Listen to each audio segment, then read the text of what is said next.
كداب يا خيشة كداب قوي. في الزمن ده الكدابين اتمكنوا كتروا. كداب يا خيشة كداب قوي. في الزمن ده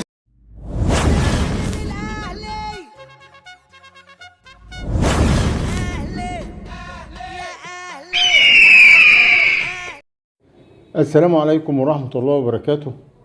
حضرتك من فضلك إذا كانت دي أول مرة بتشاهد القناة أو بتشاهدني، يا ريت حضرتك تشترك بالقناة وتفعل زر الجرس على الجميع أو على الكل عشان يوصلك كل المنشورات اللي بننشرها للفيديوهات أول بأول.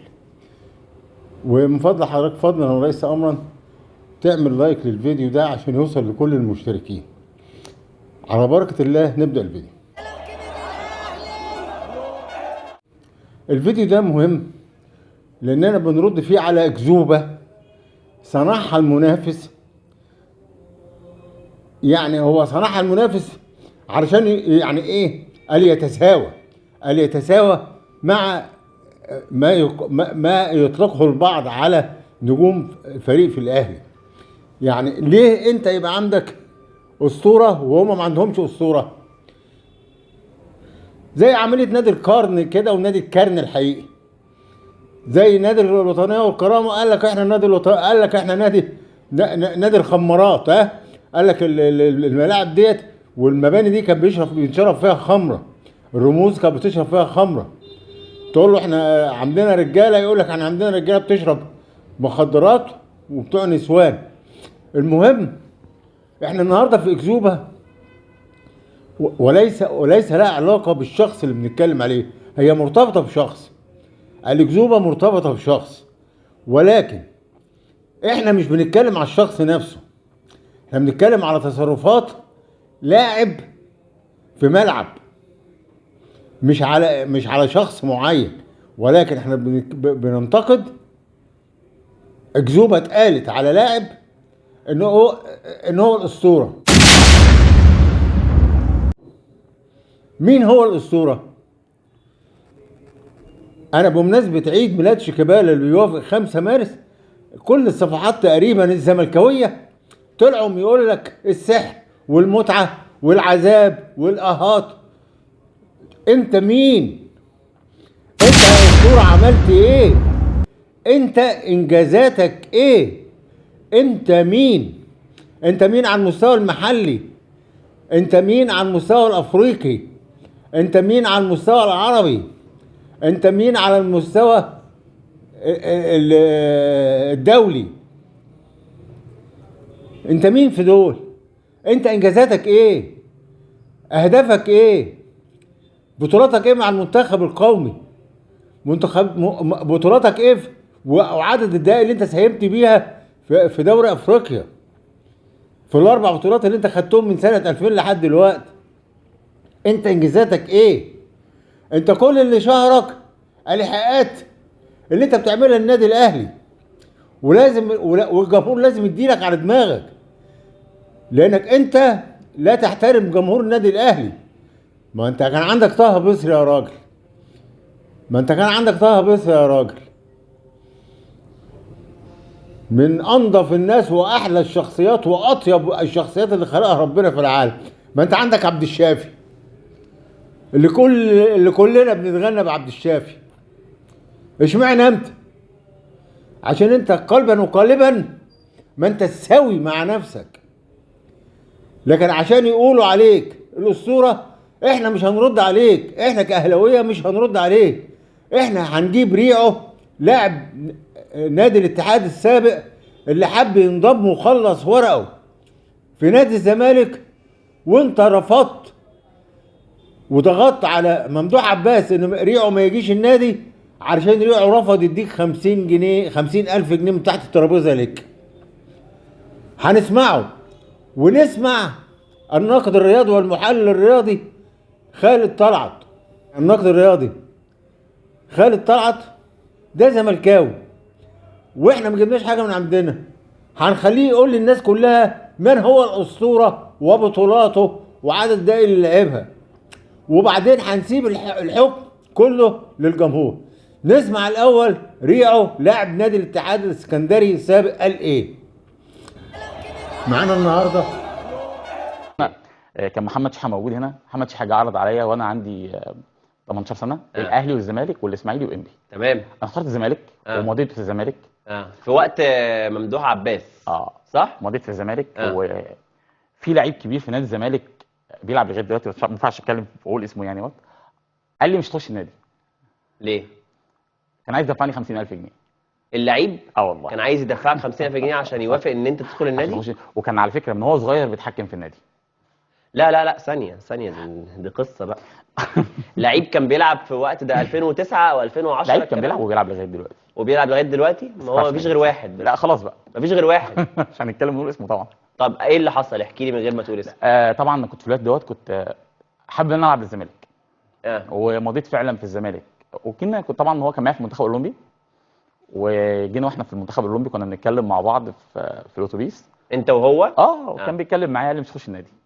يا عم ليه؟ ما اعرفش ليه، مره واحده كده مش تخش النادي وخلاص. وانتوا في اتوبيس ايه؟ في اتوبيس انا كنت منتخب معسكرات منتخب على طول بنبقى رايحين جايين مع بعض. اوكي. فقال لي مش تخش النادي. عايز تخش النادي؟ قلت له قال لي هتدفع لي 50,000 جنيه. قلت له يا عم ازاي ادفع لك 50,000 جنيه؟ طب انا معيش ال 50,000 جنيه، استنى لما بخش النادي ابقى ادفع لك ال 50,000 جنيه. قال لي لا والله ما هتخش النادي. وفعلا على فكره انا بعد ما مضيت ووقعت عقود في النادي الزمالك وكان المفروض محمد شيحه هيجيب شيك من النادي. الموضوع كله اتلغى. بسبب اللاعب ولا ما تعرفش؟ لا بص هو اكيد سبب اللاعب. اللاعب كان قوي جدا ومحبوب جدا من الاداره كانت بتاعته رسمي. على فكره انا قعدت واتفقت وخلصت كل حاجه. مضيت 4 سنين هناك وكان الرقم محطوط وكل حاجه كانت خلصانه. ولكن اللي حصل وقفت. اتقال لك ايه وقفت ازاي؟ قال لي رقم كبير اللي الرومي كان طالبه. في الاخر انا رحت كنت ثالث اغلى صفقه في مصر في الوقت دوت. رحت انبي ب1,200,000 جنيه. يعني المشكله كانت في الاخر اتفاق النادي مع النادي. بص هو ما كانش يعني كان في كريم ذكري في الوقت دوت راح الزمالك ب 3 مليون جنيه. بس لا الشخصيه دي لو كانت على فكره انا الشخصيه دي بحبها جدا في الكوره جدا. ولكن يمكن سبب اللي انا شايفه ان هو سبب الاسباب اللي ما خلتنيش ان انا اروح نادي الزمالك. الشخصيه دي. قابلت الشخصيه دي بعدين؟ قابلتها. وقلت لها؟ لا ما هو احنا اصحاب يعني. انتوا اصحاب دلوقتي؟ بس انا قابلته انا كنت بلعب في الاتحاد.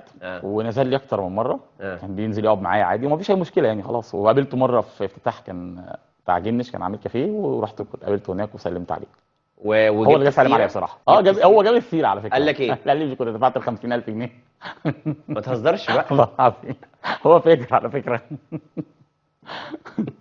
والله هو فاكر الموضوع يعني. يمكن كان بيقولها لك هزار. طيب لا كان بجد عشان بحسها.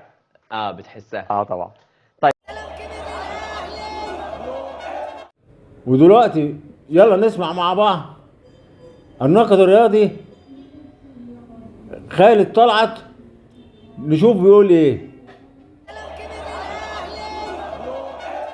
طيب نرجع بقى لشيكابالا ونبتدي نتكلم كده شيكابالا بالارقام عشان برضو الناس للجماهير الزمالك برضو مدين له برضو اكتر من حجمه بالنسبه للانجازات اللي هو حققها والبطولات اللي هو حققها. انا والله ما متابع. انا سايبك انت تقول. انا هقول لك وهفاجئك برضو والارقام يعني هتكون مفاجاه اعتقد للناس يعني. الناس متصوره ان هو عامل انجازات كبيره. لا تعال نشوف بطولات الزمالك في اخر 20 سنه اللي شيكابالا كان موجود فيهم تقريبا في الزمالك. تقريبا بنتكلم من سنه 2000 2001 من بدا متصعد من الناشئين لغايه النهارده ال 20 سنه البطولات اللي الزمالك خدها وتاثير شيكابالا في البطولات دي كان عامل ازاي. تمام.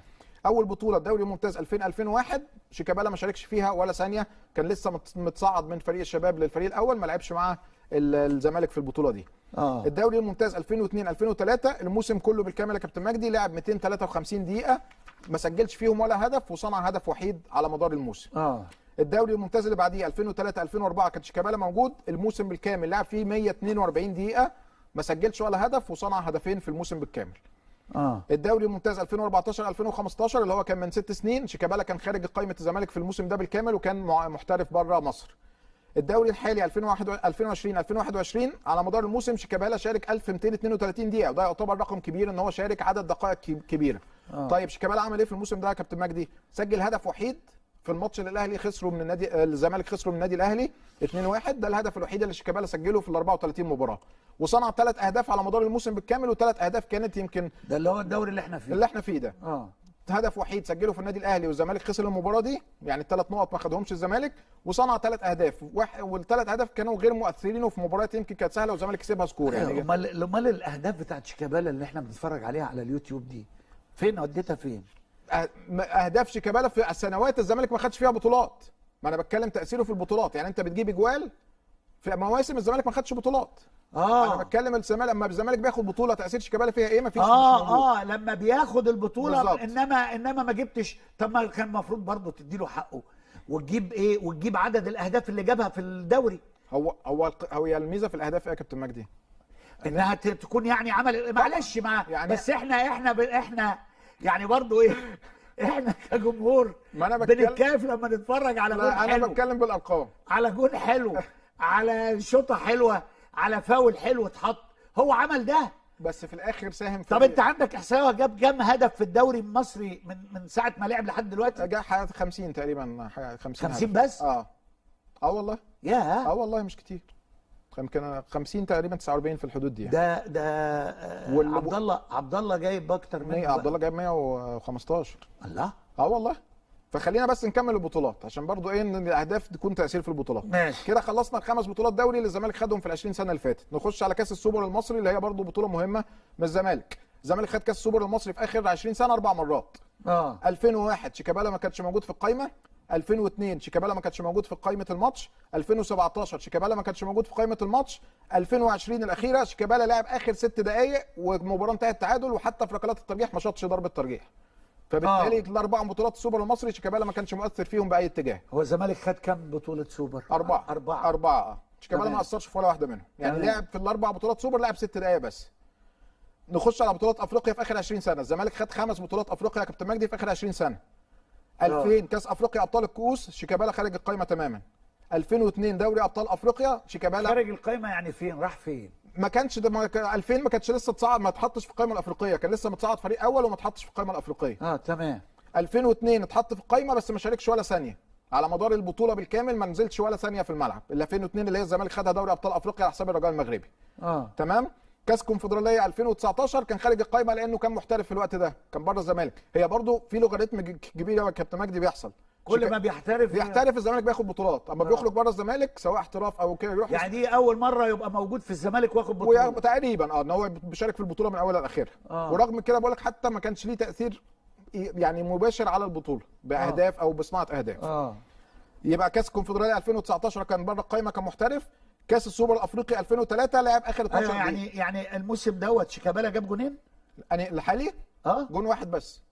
الموسم الحالي هدف واحد بس في الاهلي، والزمالك خسر الماتش ده. على المدار 34 مباراه لعب 1232 دقيقه، سجل هدف واحد بس في الدوري. والله العظيم اللي هو جون انت بتتكلم. واقسم الجون اللي جابه ده من بره وخسر الزمالك 2-1 في الماتش ده، يعني حتى الجون ده ملوش تاثير في البطوله، يعني ما خدش بيه ولا نقطه. تمام. كاس السوبر الافريقي 2003 لعب اخر 12 دقيقه فقط، كان بديل ينزل اخر 12 دقيقه. كاس السوبر الافريقي 2020 كان بره القائمه تماما، ما لعبش المباراه دي. يبقى دي ال5 بطولات افريقيا اللي الزمالك خدهم، 4 ما شاركش فيهم خالص، وبطوله واحده لعب 12 دقيقه في اخر الماتش. البطولات العربيه اللي الزمالك خدها اخر 20 سنه 3 بطولات عربيه. البطوله العربيه 2003 ما لعبش فيها ولا ثانيه. السوبر المصري السعودي 2003 ما لعبش ولا ثانيه. السوبر السعودي 2018 خارج القائمه تماما. دي اهم بطولات يا كابتن مجدي الزمالك خدها في 20 سنه. فين تاثير شيكابالا المباشر عليها؟ انا بتكلم ارقام، ما بتكلمش في اي حاجه ثانيه. فده دي اول احصائيه معانا على بطولات الزمالك. تمام. نخش على بطولات منتخب مصر. أيوه. اخر 20 سنه الانجازات اللي حققها منتخب مصر، ونشوف برضه هل شيكابالا كان ليه دور مع منتخب مصر ولا لا. كاس افريقيا 2006 اللي اقيمت في مصر وفاز بها المنتخب المصري، شيكابالا كان بره القائمه تماما، لم يتم استدعائه لمنتخب مصر. كاس افريقيا 2008 كان التتويج الثاني على التوالي، شيكابالا برضه بره القائمه تماما، لم يتم استدعائه للمنتخب. كاس افريقيا 2010 اللي هي الثالثه على التوالي، شيكابالا تم استدعائه للمنتخب في البطوله بالكامل 7 ماتشات، لعب 68 دقيقه في ماتش واحد امام موزمبيق في الدور الاول. مباراه كانت سهله، وكان كابتن حسن شحاته كده ادى فرصه نزله، لعب 68 دقيقه وما لعبش تاني خالص بقيه البطوله. ماتش واحد امام موزمبيق. طيب كاس القارات 2009 اللي مصر شاركت فيها وعملت انجازات، كان بره القائمه تماما، لم يتم استدعائه. تصفيات كاس عالم 2018 اللي وصلنا فيها مع هيكتور كوبر، لعبنا انت عارف في التصفيات 6 ماتشات، اول 5 ماتشات اللي احنا صعدنا فيهم ما لعبش خالص، ولعب الماتش السادس اللي هو اصبح تحصيل حاصل امام غانا لما وصلنا، فكوبر بدا يجرب برضه بعض اللعيبه ريح الاساسيين، لعب فيه 65 دقيقه ودي كانت مباراه تحصيل الحاصل. كاس العالم 2018 اللي شاركنا فيه تم استدعائه للقائمه، ولكنه لم يشارك في اي ثانيه في 3 مباريات مع منتخب مصر. فدي انجازات منتخب مصر اخر 20 سنه، 3 كاس افريقيا لعب فيهم 68 دقيقه، كاس قارات ما شاركش، كاس عالم ما لعبش خالص. اه طيب نروح للاحصائيه اللي بعديها. ارقامه مع منتخب مصر بقى على مدار التاريخ عمل ايه شيكابالا مع منتخب مصر؟ شيكابالا مع منتخب مصر يا كابتن مجدي لعب 32 مباراه. 32 مباراه رسميه مع منتخب مصر، وده يعتبر رقم قليل، لان طبعا لاعب برضه بحجم شيكابالا المفروض يكون اسهاماته اكتر من كده. انت عارف واحد زي كابتن احمد حسن لعب 184 مباراه دوليه، شيكابالا لعب 32 مباراه، اجمالي الدقائق فيهم 1501 دقيقه، ده اللي شارك فيهم. طيب سجل كام هدف مع منتخب مصر يا كابتن مجدي على مدار تاريخه؟ شيكابالا من ساعه ما بدا الكوره حتى الان سجل هدفين فقط مع منتخب مصر. الهدف الاول كان في مرمى منتخب الكويت، مباراه وديه غير دوليه سنه 2007، وبعد كده صام عن التهديف 10 سنين لغايه 2017 سجل الهدف في مرمى منتخب غانا في تصفيات كاس العالم. صناعه الاهداف صنع 4 اهداف فقط مع المنتخب، هدفين وكلها في منتخبات يمكن متواضعه كرويا. صنع هدفين في مرمى ملاوي وجيبوتي، وصنع هدفين تانيين في مرمى كينيا واوغندا في مباريات وديه. دي كده مساهماته مع منتخب مصر. يعني كده الزمالك ما ساهمش معاه، ما كانش مؤثر معاه في البطولات، منتخب مصر ما كانش مؤثر معاه في البطولات. وبالرغم من ده هناك لاعبين برضو يعني انا اعرفهم مش هذكر اسمائهم ما عملوش حاجه لا مع منتخب مصر، وانديتهم برضو لو قعدت حسبتها هتلاقي برضو ارقام، لكن عندهم جماهيريه مش بالشكل ده كابتن، وعندهم شعبيه مش بالشكل لا ده. لا لا لا زي يمكن تضاهي شيكابالا ويمكن اكتر. هات لي اسماء واجيب لك ارقام. لا عندي اسماء هقولها لك بعد الهوا لكن هقول لك اسماء وتجيب يعني وصلوا لنفس النجوميه، وصلوا للنجوميه اكتر، ولحد دلوقتي هم الناس بتحبوا لحد النهارده مبطلين كوره، والناس بتحبهم برضو، والناس وراهم، والناس مصدقاهم، والناس اسمع اللي بقول لك، اسمع اللي انا بقول لك عليه. وبعدين النهارده شيكابالا بالنسبه للاعيبه نادي الزمالك السنه دي ما كانش كوره بس، يعني السنه دي ما كانش كوره بس، السنين اللي فاتت ما نعرفش تمام، لكن السنه دي ما كانش كوره بس، السنه دي شيكابالا كان يعتبر يعني حلقه وصل جيده جدا وعنصر مهم. واهم ما في الموضوع انه ما كان بيتغير ما كانش عمره كان مش ده شيكابالا اللي احنا عارفينه، الا لما بيتغير اثار مشاكل يا كابتن مجدي. يعني هو في بدايه الموسم ماتش السوبر المصري الاهلي والزمالك اثار فيه مشكله مع جمهور الاهلي وتوقف 8 ماتشات، وبعد كده في مباراه الاهلي والزمالك في الدوري اثار مشكله ثانيه مع انا شايف انت جايب اهداف.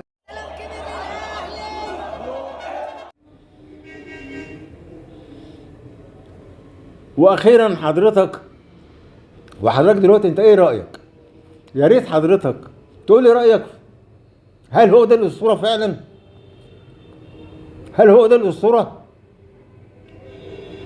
ممكن تسيبوا لي تعليقاتكم وانا ارد عليها باذن الله.